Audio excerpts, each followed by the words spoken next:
நமது மாணிக் டிவியின் அன்பார்ந்த பொக்கிஷ கண்மணிகளே வணக்கம். அடியேன் ஆதி அந்த மாணிக்க வாசக சிவசன்மார்க்க பீடத்தின் குரு மாதாஜி டாக்டர் ஜெயந்தி ஸ்ரீபா சிவாச்சாரியார்.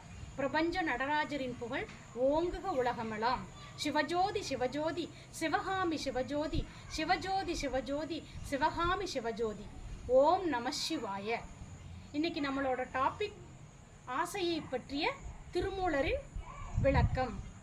அதாவது திருமூலர் ஆசையை பற்றி என்ன சொல்றாருன்னா, அருமின் அருமின் ஆசை அருமின் ஈசனோடு இருப்பினும் ஆசை அருமின் ஆசை விடவிட ஆசை படப்பட ஆழ்ந்து வரும் துன்பங்கள் ஆசையை விடவிட ஆனந்தமாமே அப்படிங்கிறாரு. அதாவது என்னன்னு சொல்றாருன்னா, அதிகமான ஆசைப்படாதீங்க, பேராசை பெருநஷ்டம். கேள்விப்பட்டிருப்பீங்கள அன்பர்களே.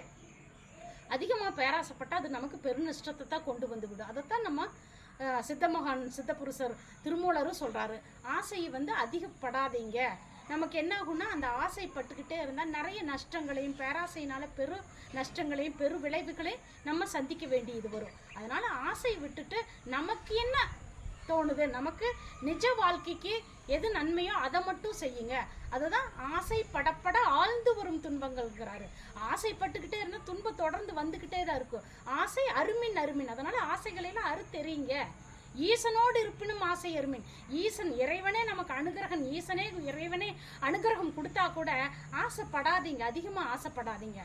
அருமின் அருமின் ஆசை அருமின் ஈசனோடு இருப்பினும் ஆசை அருமின் ஆசைப்படப்பட ஆழ்ந்து வரும் துன்பங்கள் ஆசை விடவிட ஆனந்தமாமே.